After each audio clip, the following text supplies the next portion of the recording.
Blackstone presents The Self-Talk Workout, 6 science-backed strategies to dissolve self-criticism and transform the voice in your head by Rachel Goldsmith Turow, Ph.D.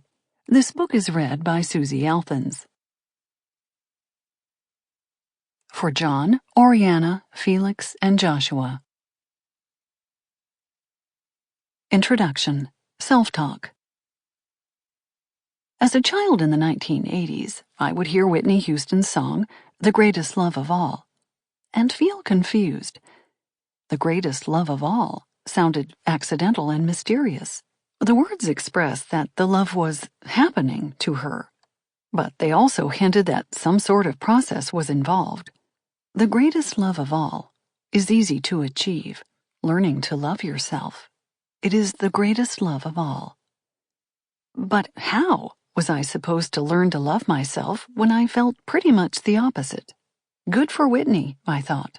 But I remained baffled by the idea that it was easy to start liking or loving yourself, as though choosing that attitude were as simple as putting on a new outfit.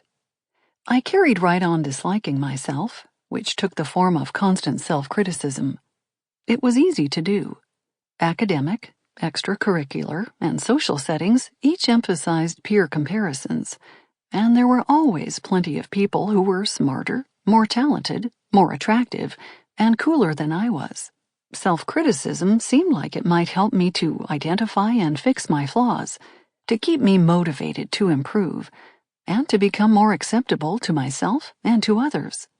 Instead, the habit of self-criticism depleted me, leaving me worried and discouraged.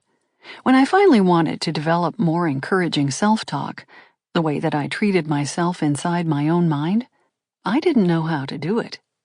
After experiencing a great deal of painful self-criticism as a child and as a young adult, I am lucky to have had a combination of personal and professional experiences over the past couple of decades that led me to form a completely different relationship with the voice in my head. Today, I am a clinical psychologist, which means that I've had the privilege of sitting with hundreds of patients and observing the ways that their self-talk operates and improves. I'm also a research scientist, which means that when I hear a claim about a way to transform self-talk or improve mental health, I hold off suggesting it to other people unless I find some quantitative evidence that it works.